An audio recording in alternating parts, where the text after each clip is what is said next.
Buzz Entertainment Television. Turn on the heat.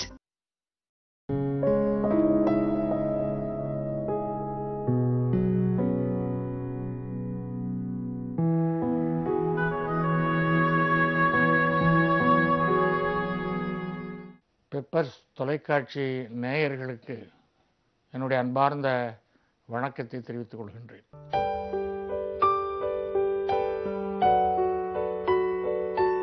நான் புத்தகங்களால் உருவானவன், புத்தகங்களாலே செதுக்கப்பட்டவன். புத்தகங்கள் மீது எனக்கு ஒரு அதீதமான காதல் உண்டு. அதற்காக எதையும் கூட தியாகம் செய்ய தயாராக இருந்தது.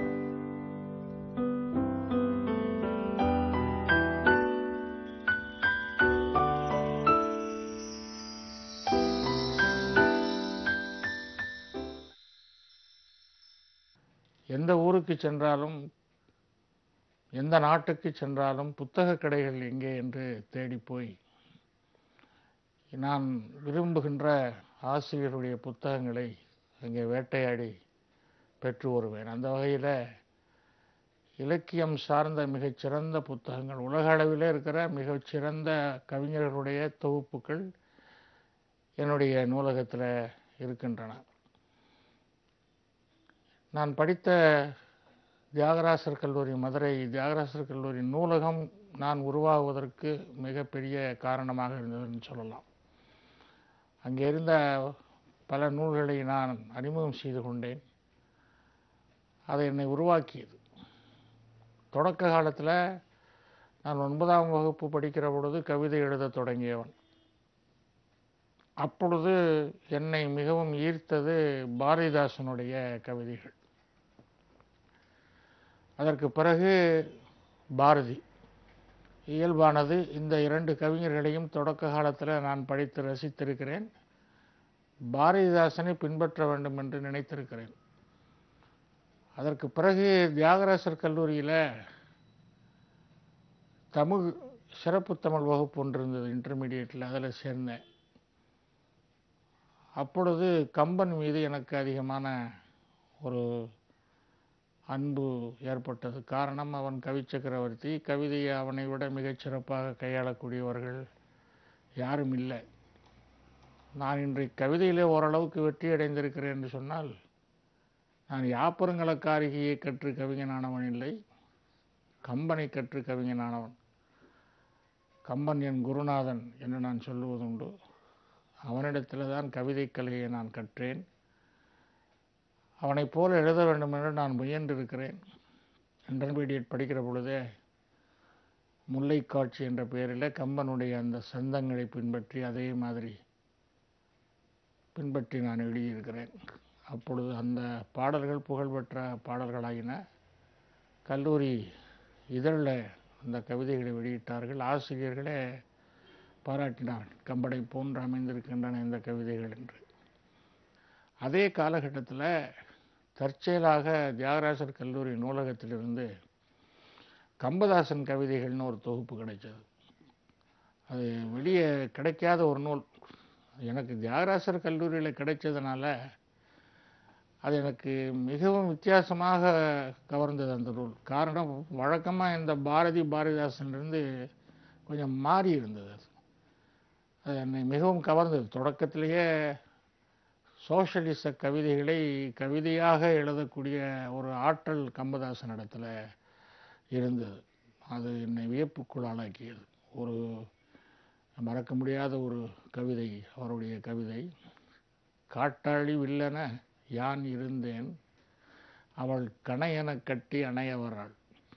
காட்டாளி வில்லென யான் இருந்தால் அவள் கணையென கட்டி அணைய வராள். பாட்டாளி மகன் என யான் இருந்தால் அவள் பட்டினி வயிறென ஒட்ட வராள் என்ற ஒரு கவிதை.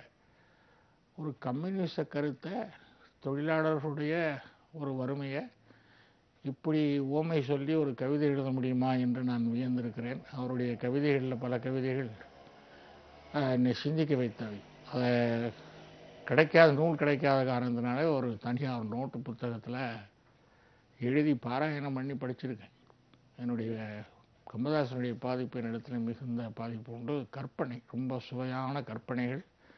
இந்த ரொமான்டிசம்னு சொல்லுவாங்க, அந்த புனைவியல் கற்பனைகளை கம்பதாசர்கிட்ட தான் நான் அதிகமாக பார்த்தேன். அதற்கு பிறகு கவிஞர் சுரதாவனுடைய கவிதைகள் எனக்கு அறிமுகமாகின. ஒரு வித்தியாசமான கவிதைகள், தமிழ்லேயே ரொம்ப புதுமையாக எக்ஸ்பிரஷன், புதுமையான வெளிப்பாடுகள், எதையுமே புதுசாக சொல்லுவார். உதாரணமாக இரவு, குளிர்ந்த இரவுன்னு சொல்ல மாட்டார், தண்ணீர் இரவும் பார், கொட்டாவி விடும் பூக்கள் பார், அலைகள் கடலின் ஏப்பம் பார். இதெல்லாம் ரொம்ப புதுசாக இருந்தது எனக்கு. என்னடா ரொம்ப வித்தியாசமாக இருக்கே, தமிழ்லேயே இல்லாத மாதிரியான ஒரு வெளிப்பாடுகள்னு சொல்லி அதை தேடி தேடி படித்தேன். சுரதாவனுடைய நூல்கள் அப்பொழுது கிடைக்காது அதிகமாக, தேடி தேடி படித்தேன். அப்போ நான் ஒரு முடிவு பண்ணேன், அதாவது எதை சொன்னாலும் புதுமையாக சொல்லுவது, வழக்கப்படி சொல்லுவதில்லை என்று ஒரு முடிவு பண்ணேன். அதன் மாதிரி எழுதணும்னு முயற்சி பண்ணி ஒரு கவிதை எழுதி சுரதா அப்பொழுது ஒரு பத்திரிகை நடத்திட்டு இருந்தார், அந்த இலக்கியம்னு ஒரு பத்திரிகை, அதுக்கு அனுப்பினேன். அதில் என்ன எழுதியிருந்தேன்னா, நக்கண்ணைன்னு ஒரு சங்ககால புலவர், பெட்கவிஞர். அவர் நற்கிள்ளிங்கிற சோழ இளவரசன் மீது காதல் கொள்கிறார். அந்த காதல் வச்சு கவிதைகள் எழுதியிருக்கிறார். ஆனால் சங்க இலக்கிய காலத்து இலக்கணப்படி காதல் கவிதைகள் எழுதலாம், ஆனால் இன்னாரை நான் காதல் கொண்டிருக்கிறேன் என்று காதலன் பேரெல்லாம் வரக்கூடாது. அப்படி வந்தால் அதை அகக்கவிதைன்னு ஏற்றுக்கொள்ள மாட்டார்கள், அது ஒரு இலக்கணம். ஆனால் இந்த அம்மா அதை பற்றியெல்லாம் கவலைப்படலை. குறிப்பாக யார் மேலே காதல்ங்கிறது தெரியும்படியாக கவிதைகள் அமைஞ்சிருந்தது. இந்த கவிதைகள் ரொம்ப அருமையாக இருக்குது, இலக்கணப்படி அமையலை, காதலன் பேரை லேசாக சுட்டி காட்டுற மாதிரி இருக்குது என்று நினைத்ததை தள்ளலை. சங்ககால புலவர்கள் அதை தொகுத்தவர்கள் அதை ஒதுக்கலை. ஏன்னா பாடல் நன்றாக இருக்கின்றன சொல்லி அந்த பாடல்களை புறநானூரில் கொண்டு போய் வச்சுருக்கிறாங்க, காதல் கவிதைகள். அது வித்தியாசமான ஒரு தொகுப்பு. அதை பார்த்துட்டு ரொம்ப வியப்படைந்த நான் அதை பற்றி ஒரு கவிதை எழுதினேன். அதில் காதல் கவிதைகளை, புறநானூறுன்னா வீரமான போர்க்கவிதைகள் உள்ள இடம், போர்க்கவிதைகள் இருக்கிற இடத்துல போய் காதல் கவிதைகளை வச்சிருக்கிறாங்களேன்னு சொல்லி அதற்கு ஒரு ஓமை போட்டு எழுதினேன். வீரவாள் வசிக்கும் வைர உரையில் ஈர மலர்களை நிரப்புதல் போலன்னு எழுதியிருந்தேன். இந்த ஓமை சுரதாவுக்கு ரொம்ப பிடிச்சி போச்சு. அவரே ரொம்ப புதுசாக எழுதுகிறவர், ரொம்ப பிடிச்சி போச்சு. கொஞ்ச காலம் கழித்து அவரை நான் சந்தித்த பொழுது யாருன்னு கேட்டார், ரகுமான்னு சொன்னேன். உடனே ஓ, வீரவாள் வசிக்கும் வைர உரையில் ஈரமலர்களை நிரப்புதல் போல எழுதின ஆளா நீங்கன்னு கேட்டார். எனக்கு ரொம்ப மகிழ்ச்சியாக இருந்தது. யாரை நான் வியந்தேனோ அவரே என்னுடைய அந்த ஓமையில் மயங்கி ஞாபகம் வச்சிருக்கிறார் என்பது எனக்கு ரொம்ப ஒரு மகிழ்ச்சியையும் வியப்பையும் ஏற்படுத்தியது. அதே காலகட்டத்தில் கல்லூரியில் படிக்கிற அந்த இளங்கலை பிஏ படிக்கிற பொழுது எனக்கு லாசாரா என்ற ஒரு அற்புதமான எழுத்தாளர் அறிமுகமானார். அவருடைய கதை ஒன்று கலைமகளில் வெளிவந்திருந்தது. ஒரு எழுத்தாளர், சக்கரபாணின்னு நினைக்கிறேன், அவர் எனக்கு நண்பர். அவர் என்ன சொன்னார், இந்த மாதிரி ஒரு கதை வந்திருக்கு கலைமகளில், நீங்கள் அதை படிக்கணும், இதழ்கள்ங்கிற பேரில் வந்திருக்குன்னார். ரொம்ப அற்புதமான கதை, நீங்கள் படிக்கணும் அப்படின்னாரு. நான் அன்றைக்கு கல்லூரிக்கு போய், கல்லூரியில் தான் கிடைக்கும் அது, லைப்ரரியில், வெளியே கூட அதிகமாக விற்பனைக்கு இல்லை, அது எனக்கு தெரியும். அதனால் என்ன பண்ணேன், அன்றைக்கி கல்லூரிக்கு போய் வகுப்புக்கு போகல, நேர ரீடிங் ரூம் படிக்கிற இடத்துக்கு போய் கலைமகள் எடுத்து படிக்க ஆரம்பித்தேன். இதழ்கள்ங்கிற அந்த கதை ரொம்ப ஈர்த்தது. அது மாதிரி ஒரு கதையை நான் படித்ததே கிடையாது. அந்த பாதிப்பு இன்னும் இருக்குது. புதிய நடை, ஒரு புதுமையான வித்தியாசமான நடையில் அவர் எழுதியிருந்தார். அது ஒரு ஒரு ஒரு ஓமை எனக்கு இன்னும் ஞாபகம் இருக்குது. சங்கு, வெண் சங்கு இருக்கு, அதை வர்ணிக்கிறார். எப்படி வர்ணிக்கிறார்னா, சற்றே பெருத்து அவசரமாய் சுருங்கின்னு எழுதியிருப்பார். இது எனக்கு ரொம்ப பாதிச்சது. என்ன அற்புதமாக சொல்கிறாரு, ஒரு சங்க அற்புதமாக வர்ணிச்சிட்டாரு. சற்றே பெருத்து அவசரமாய் சுருங்கி, அது அப்படியே மனசில் வந்துடுது அந்த ஓவியம். இந்த மாதிரி நடை. அதுக்கப்புறம் எனக்கு ஒரு ரொம்ப பைத்தியம் பிடிச்சி போய் சுரதாவனுடைய கதைகள் புத்தகங்கள்லாம் தேடி பார்த்தேன். ரொம்ப கிடைக்காத காலம் அது. அதுக்கு பிறகு அதே காலகட்டத்தில் மௌனி என்ற ஒரு அற்புதமான எழுத்தாளருடைய அறிமுகம் ஏற்பட்டுச்சு. அவருடைய கதைகள் 1, 2 கிடைச்சது, படித்து பார்த்து வியந்தேன். தமிழில் வித்தியாசமான கதைகள். அதுக்கு பிறகு அவருடைய கதை தொகுதி வெளிவந்தது. அதை அதிகமாக வச்சு படிச்சுக்கிட்டே இருப்பேன். அதை ஜெயகாந்தன் கூட அவருடைய தொடக்க காலத்தில் கதைகள் எழுத ஆரம்பிக்கிற பொழுது ஒரு முறை மௌனியினுடைய கதைகளை படிச்சுட்டு அப்புறம்தான் நான் எழுதுவேன் என்று சொன்ன ஞாபகம் எனக்கு இருக்குது. ஒரு வித்தியாசமான கதைகள் மௌனியினுடைய கதைகள். இதில் நாவலாசிரியர்கள் என்னை பாதித்தது. அதுக்கு பிறகு நான் கல்லூரியை விட்டு வெளிவந்து புது கவிதைகள் எழுத ஆரம்பித்த காலகட்டத்தில் வெளிநாட்டு கவிஞர்கள், வெளிநாட்டு கவிஞர்கள் தான் அதிகமாக நான் படித்தேன். அதில் ரொம்ப என்னை பாதித்த கவிஞர்னு சொல்ல போனால் பாப்லோ நெருடாவே சொல்லணும். லோர்கா, பாப்லோ நெருடா. பாப்லோ நெருடா அவருடைய நூல்கள் கிடைக்கல. அப்போது பிறகுதான் நான் வாங்கி சேமித்தேன். கிடைச்சதெல்லாம் படித்தேன். ரொம்ப வித்தியாசமாக இருந்த கவிதைகள், என்னை ரொம்ப பாதித்த கவிதைகள். அதே மாதிரி லோர்கா அவனுடைய கவிதைகளும் ரொம்ப அருமையான ஸ்பானிஷ் கவிஞன். அவன் ரொம்ப புதுமையாக இருந்தது. இது ரெண்டும் ரொம்ப பாதித்த கவிஞர்கள்னு சொல்லணும். அவருடைய கவிதை தொகுப்புகள் அப்புறமா நான் தேடி பிடிச்சி வாங்கி படிச்சிருக்கேன். ரொம்பவும் பாதித்த கவிஞர்கள். அதற்கு பிறகு தியாகராசர் கல்லூரி நூலகத்தில் தான் ஒரு பெரிய புதையல் மாதிரி ஒரு நூல் எனக்கு கிடைச்சது. மஸ்னவின்னு பேர். அது தமிழில் தான் இருந்தது. ஆனால் அதை எழுதியவர் உலக புகழ்பெற்ற மிகப்பெரிய பாரசீக கவிஞர் ஜலாலுத்தீன் ரூமி என்பவர். அவருடைய அந்த மஸ்னவி என்ற அந்த புத்தகம் உலகத்தில் மிகச்சிறந்த 5 புத்தகங்களில் எப்பவுமே இருக்கும். இன்னைக்கு வரைக்கும் கூட இருக்குது. எப்பொழுதும் நீங்கள் ஆங்கில புத்தகங்கள் விற்க கடையில் போனால் ஜலாலுத்தீன் ரூமி பேரில் ஒரு புத்தகம் இல்லாமல் இருக்காது. புதுசாக மொழிபெயர்த்துக்கிட்டே இருப்பாங்க. அது மஸ்னவி அவர் எழுதிய ஒரு வித்தியாசமான சூஃபி தத்துவ காவியம். அது நான் பார்த்த நூல் இருக்க, அது அந்த காவியத்துக்கு ஒரு பாரசீகத்தில் ஒரு உரையும் இருக்கு. அந்த உரையோட கோட்டாரி பீர் முகமது என்ற ஒருத்தர் அதை படித்து அந்த உரையும் சேர்த்து மொழிபெயர்த்திருந்தார். 2 வால்யூம் இருந்தது. ரொம்ப ரொம்ப என்னை படாத பாடுபடுத்திய தொகுப்புகள் அந்த மஸ்னவி. 2 வால்யூமும் நான் எடுத்து வீட்டிலே வச்சுட்டு விழுந்து படிச்சுட்டு இருந்தேன். என்னை ரொம்ப பாதித்த, மாற்றம் ஏற்படுத்திய நூல்னு சொல்கிறதா இருந்தால் மஸ்னவியை நான் சொல்லுவேன். ஜலாலுத்தீன் ரூமியை தொடர்ந்து பாரசீக பெருங்கவிஞர்கள் படிக்க வேணுங்கிற ஆசையில் படித்தேன். அதில் அத்தாருங்கிற கவிஞர், ஃபிர்தௌசி, லைலா மஜ்னு காவியத்தை எழுதிய என்ற ஜாமி, முதல் பெருங்காப்பியம் ஷானாபாவை எழுதிய ஃபிர்தௌசி, அதுக்கப்புறம் உமர் கய்யாம், ரொம்ப ஈடுபட்டு படித்த நூல்களில் ஒன்று உமர் கய்யாம். அது மாதிரி பாரசீக சாதி, அவருடைய குலிஸ்தான்ற நூல் ரொம்ப என்னை ஈர்த்த நூல்களில் ஒன்று. அதையும் நான் அதிகமாக படிச்சிருக்கிறேன்.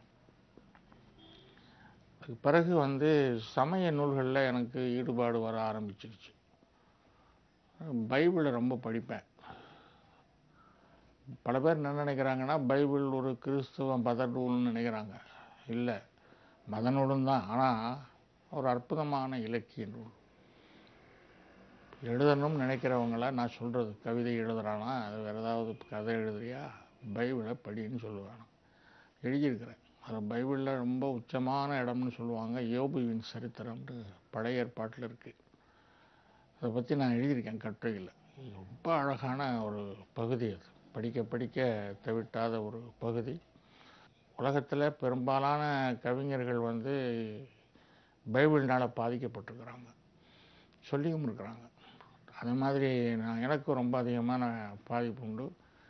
தினந்தோறும் படிக்கிற நூல் ஒன்றுன்னு உண்டா, அது பைபிள் தான்.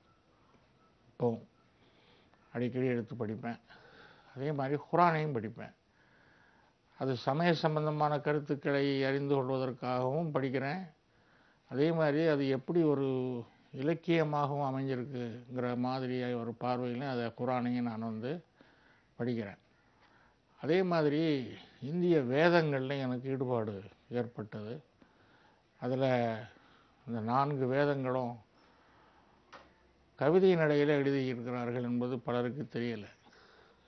வேதங்கள் எல்லாமே வசன கவிதையிலையும் இருக்கும், மரபு கவிதையிலையும் இருக்கும். 2 வகையான கவிதைகளும் இருக்குது. அதனால் 4 வேதங்களையும் நான் படிக்க ஆரம்பித்தேன். ரொம்ப ஈடுபாடு, புதுசாக இருக்கும், நல்லாயிருக்கும் எக்ஸ்பிரஷன்லாம். சமய கருத்தோட, ஃபிலாசபியோட கவிதையாகவும் இருக்கும். அதே மாதிரி உபநிடதங்களை படிக்க ஆரம்பித்தேன். இப்போ நான் அதிகமாக படிக்கிற புஸ்தகங்கள்னு யாராவது கேட்டால் இதைத்தான் சொல்லுவேன். குரான், பைபிள், இந்திய வேதங்கள், ரிக்வேதம், யஜுர்வேதம், சாமவேதம், அதர்வண வேதம், உபநிடதங்கள் ஒரு 120 சொச்சம் உபநிடதம் இருக்குது. கிட்டத்தட்ட எல்லாம் படிச்சிருக்கிறேன். அது எனக்கு ரொம்ப பிடிக்கும். இதனுடைய பாதிப்பும் எனக்கு ஏற்பட்டிருக்கு.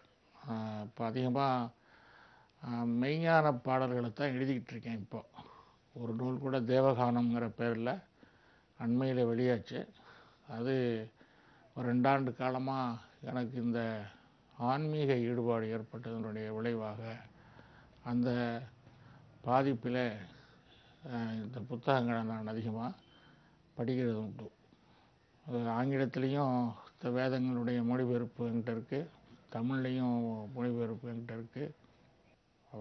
தமிழ் இலக்கியங்களில் பெரும்பாலும் எனக்கு இப்போவும் ஈடுபட்டு நான் படிக்கிறேன், இப்போவும் பார்க்குறேன்னா சங்க இலக்கியத்தை சொல்லலாம். திருக்குறள், சிலப்பதிகாரம், திருத்தக்க தேவர், சீவ சிந்தாமணி இதெல்லாம் ரொம்ப படிச்சிருக்கேன். அந்த காலத்தில் ஆராய்ச்சி செய்தே படித்திருக்கிறேன். சீவ சிந்தாமணி தொடர் சொற்பொழிவு தமிழ்நாட்டில் பண்ணியிருக்கேன். அது யாரும் எனக்கு தெரிஞ்சு யாரும் பண்ணல. வேலூரில் ஒரு 2 வருஷ காலம் சீவ சிந்தாமணி தொடர் சொற்பொழிவு பண்ணியிருக்கிறேன். எல்லாம் தமிழில் உச்சமான நூல்கள். அதே மாதிரி தமிழில் உச்சமான நூல்கள்னால் ஜெயங்கொண்டாருடைய கலிங்கத்து பரணியை நான் சொல்லுவேன். அவர் கவி சக்கரவர்த்தினே சொல்லுவாங்க. அவ்வளோ அற்புதமான ஆற்றலுடைய ஒரு கவிஞர். ஆக தமிழ் இலக்கியம் நான் சொல்லலையேன்னு நீங்கள் நினைக்கக்கூடாது. அது ஒரு ஏலியர் பேரில் நிறைய படித்து அவைகளை உள்வாங்கி கொண்டேன். இன்னமும் படிக்கிறேன்னு சொன்னேன். இந்த நூல்கள் திருக்குறளை படிப்பேன். சங்க இலக்கியம் அது எப்போவுமே அதை தவிட்ட மாட்டேங்குது. எப்போ படித்தாலும் அந்த ஈடுபாடு இருந்து கொண்டே தான் இருக்கிறது. கம்பனுடைய காவியம், இப்போ கம்பன் காவியத்தில் கூட நான் படிக்கிற பகுதி என்றான்னு கேட்டால் தத்துவமாக இருக்கிற மெய்ப்பொருள் பற்றி சொல்லுகிற ஃபிலசாபிக்கல் பயம்ஸ். அது ரொம்ப ஈடுபாடு எனக்கு. ஏன்னா கம்பன் ரொம்ப பெரிய ஞானியாக தெரிகிறான். அதனால் கதை அம்சம், கதையை பற்றி வருகிற பாடல்களை விட எனக்கு இந்த மாதிரி தத்துவம் சார்ந்த பாடல்கள், உதாரணமாக தோள் கண்டார், தோளே கண்டார், தொடுகிற கமல மன்ன தாழ் கண்டார், தாளே கண்டார், தடக்கு கண்டார் வகுதே, அந்த பாடலில் எவ்வளோ பெரிய ஒரு தத்துவத்தை கம்பன் சொல்கிறான். வியந்து போயிருக்கான். ராமன் ஊர்வலம் போகிறான், பெண்கள் பார்க்குறாங்க, ஒருத்தி தோளை பார்க்குறா, அழகா இவ்வளோ அழகாக இருக்கேன்னு ரசிக்கிற போதே அவன் பாஸ் பண்ணிடுறான், போயிடுறான். அவன் தோள் மட்டும்தான் பார்க்குறான், இன்னொருத்தி கை மட்டும் பார்க்குறான், இன்னொருத்தி கால் மட்டும் பார்க்குறான்னு சொல்லிட்டு கம்பன் என்ன சொல்கிறான், சமயங்கள் எப்படி ஆண்டவனை பார்த்ததோ அப்படி பார்த்தார்கள். நான் வியந்து போயிட்டேன். அப்போ ஒவ்வொரு சமயமும் ஏதோ கொஞ்சம் தான் பார்த்துருக்கேன் ஆண்டவனை பற்றி, புடுக்க பார்க்கல. அதுலேயே லயிச்சு அதிலே இருக்குது. அதே பார்த்தாலும் போதும், அவ்வளோதான் பார்க்க முடியும். ஏன்னா அவன் இப்போ ஊர்வலத்தில் போகிற ராம்படு அவ்வளோதான் பார்க்க முடியும், முழுசாக நிறுத்தி பார்க்க முடியாது. அப்படியே பார்த்தாலும் உடம்பை தான் பார்க்கணும், உள்ளத்தை எப்படி பார்க்க முடியும். அந்த ஓமை எனக்கு ரொம்ப பிடிச்சது. நான் படித்த மொத்த புத்தகங்களுடைய கணக்கெலாம் சொல்ல முடியாது. ஏன்னா அவ்வளவு அதிகமாக படிக்கிற வேண்டாம். இன்னும் தினந்தோறும் படிக்காமல் என்னால் தூங்க முடியாது. அது எவ்வளோ நேரம் கழித்து வீட்டுக்கு வந்தாலும் ஏதாவது ஒரு மணி நேரமாவது படிக்கணும். இப்போது கம்ப்யூட்டர் கணினி வந்த பிறகு லைப்ரரிக்கு அலையிறது இல்லை. இப்போ அதிகமாக பூரா கணினி மூலமாக லேப்டாப்லேருந்து நான் எடுத்துக்கிறேன். என்னென்ன வேணுமோ. ரொம்ப ஒரு பெரிய சமுத்திரம் கையில் இருக்கிற மாதிரி. அந்த காலத்தில் மந்திரவாதி கையில் ஒரு வெள்ளையாக குளோப் இருக்கும், அதை மந்திரக்காணின்னு போட்டால் அதில் எல்லாம் தெரியுமே, அதை உண்மையாக்கி கொடுத்துருக்கு அறிவியல். அவ்வளோ அற்புதத்தை நாம் பார்க்குறபடியாக இருக்குது. அதனால் எனக்கு இன்டர்நெட் ரொம்ப இப்போ உதவுது. அதிகமாக அதிலிருந்து தான் நான் எடுத்துக்கிறேன். உலக மகா காவியங்கள்னு ஹோமருடைய காவியங்களை சொல்வார்கள், இலியட், ஒடிசி. இந்த 2ம் முதல்ல எனக்கு கிடைக்கல, ரொம்ப கஷ்டப்பட்டு தான் கிடைச்சது. அதை வாங்கி படித்தேன். நான் இப்பொழுது நான் ஒரு பெருங்காப்பியம் எழுதி கொண்டிருக்கிறேன். அதற்கு முன்கூட்டியே இந்த முன்னேற்பாடுகள் நான் பண்ணியிருக்கிறேன். பெருங்காப்பியம் எது ஏதோ அதெல்லாம் தேடி வாங்கி படிச்சிருக்கிறேன்.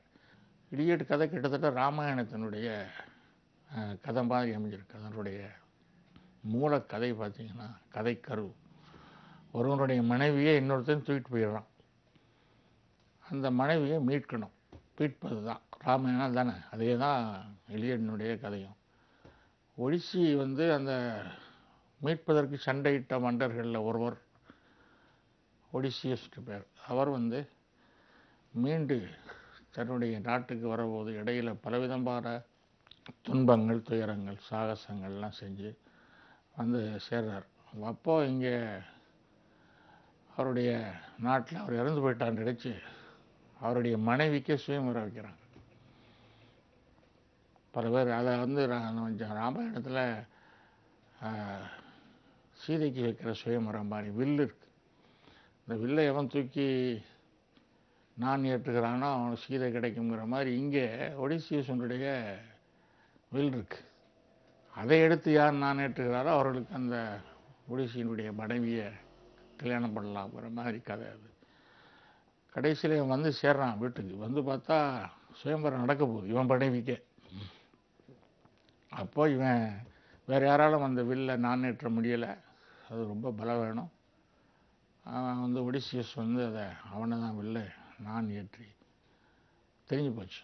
நான் ஏற்றுக்கிறான்னா அவன் தான் ஒடிசியஸ்க்கு. அப்போது எதிர்த்து வருகிற மன்னர்கள் எல்லாம் அந்த வில்லை வச்சு கொன்று அவன் மனைவி அடைவது மாதிரி கதை. அதே மாதிரி உலக மகா காவியங்களில் ஏற்கனவே நான் சொல்லியிருக்கிறேன். பாரசீக பெருங்கவிஞர் ஃபிர்தௌசி எழுதின ஷானாமாங்கிற காவியம் உலக புகழ்பெற்ற காவியம். பாரசீக மன்னர்களுடைய வரலாற்றை சொல்லுது. அதில் ஷோரம் அவர் ருஸ்தம்னு சொல்லி ருஸ்தம் அவர் ஷோரம்னு ஒரு கதை இருக்குது. அது உலக புகழ் பெற்றது. இப்போ திரைப்படமாக இருக்குது. பல பேர் அதை பற்றி எழுதியிருக்கிறாங்க. அவருடைய வாழ்க்கை வரலாறு ரொம்ப சுவையானது. அதை எழுதியிருக்கேன் ஃபிர்தௌசியுடைய வாழ்க்கை வரலாற்றை. அதே மாதிரி குலிஸ்தான் பற்றி நான் சொன்னேன். சாதி எழுதின குலிஸ்தானும் உலகத்தில் புகழ்பெற்ற 5 பெரிய நூல்களில் ஒன்று அவருடைய குலிஸ்தான். அந்த நூலை நிறைய பேர் மொழிபெயர்த்துருக்குறாங்க. இங்கிலீஷில் பல மொழிகளில் அது வந்திருக்கு. தமிழ்லையும் வந்திருக்கு. அதுவும் ரொம்ப சுவையான கதைகள். அது பல பேர் இப்போ தமிழில் யாருன்னு சொல்லாமையே சொல்கிறாங்க. உதாரணமாக ஒரு திருடன், ஒரு வழிப்போக்கன் என்ன பண்ணுறாங்க, திருடர்கள் திருடிட்டு நிர்வாணமாக விட்டுட்டு போயிடறாங்க, ஆடையும் பிடிங்கிட்டு. அப்போ நாய்கள் அவனை விரட்டி குறைக்குது. அப்போ என்ன பண்ணுறான், நாய்களை விரட்டுறதுக்காக அவன் எடுக்கிறதுக்காக கல்லை எடுக்க முயற்சி பண்ணுறான். ஆனால் கல் வரமாட்டேங்குது. ஏன்னா பனியில் உறைஞ்சி இறுகி ஒட்டிகிட்டு இருக்கு தரையோட. அப்போ அவன் சொல்கிறான், இந்த ஊர்க்காரர்கள் மடையர்களாக இருக்கிறான், நாய்களை பூரா அவுத்து விட்டுருக்கான், கல்லை பூரா கட்டி போட்டிருக்கான்னு சொல்லி சாதி சொன்ன அந்த வாசகம் உலக புகழ்பெற்றது. எல்லாரும் பாராட்டி எழுதியிருக்கிறாங்க. இன்னொன்று எனக்கு அடிக்கடி நினைவுக்கு வரக்கூடிய ஒன்று, சாதி காலத்தில் ஒரு கவிஞன் என் கவிதையை திருடிட்டாங்க எல்லாரும் திருடிக்கிறாங்கன்னு சொல்லிகிட்டே இருப்பான். அவனை ஒரு நாள் கூப்பிட்டு கொட்டாப்பாவை கவிதை நூல்களை பார்க்கலாம். அவன் கவிதை நூலை கொடுத்தான். படித்து பார்த்துட்டு சொல்கிறது உண்மைதான், உன் கவிதைகளை திருட்டு போயிட்டாங்க. எப்படி நீங்கள் ஒருத்தர் தான் சார் கண்டுபிடிச்சிங்க, எப்படி கண்டுபிடிச்சிங்கன்னார். இதில் கவிதையே காணோம்னார் அவர். உன் கவிதை நூலில் கவிதையில் திருட்டு போயிட்டாங்க போடுறது. இது மாதிரி ரொம்ப சுவையான அனக்டோட்ஸ் உள்ள ஒரு நூல் தான் குலிஸ்தான் இருக்கிறது. நானும் இளம் எழுத்தாளர்கள் கவிஞர்களுக்கு நான் சொல்லுவேன், படிங்க, அது ரொம்ப முக்கியம். உங்களை உருமாற்றம், உங்களை செதுக்கும், உங்களை வளர்க்கும், உங்களை உயர்த்தும். இவ்வளவும் புத்தகங்கள் செய்யக்கூடியது. ஆனால் கண்டதை படிக்கக்கூடாது, நேரம் இல்லை, தேர்ந்தெடுத்து படிக்கணும். மிகச்சிறந்த புத்தகங்கள் எவை என்பதை அறிஞர்களிடத்தில், அந்தந்த துறை அறிஞர்களிடத்தில் கேட்டு சிறந்த புத்தகங்களை மட்டும் தான் படிக்கணும். நேரம் இல்லை நமக்கு. அதனால் அந்த ஒரு அறிவுரையும் இளம் கவிஞர்களுக்கு, எழுத்தாளர்களுக்கு நான் சொல்ல விரும்புகிறேன். அன்புடைய பெப்பர் தொலைக்காட்சி நேயர்களே, உங்களோடு சில கருத்துக்களை பரிமாறுகின்ற வாய்ப்பு கிடைத்தமைக்காக மிக்க மகிழ்ச்சி அடைகிறேன். நன்றி, வணக்கம்.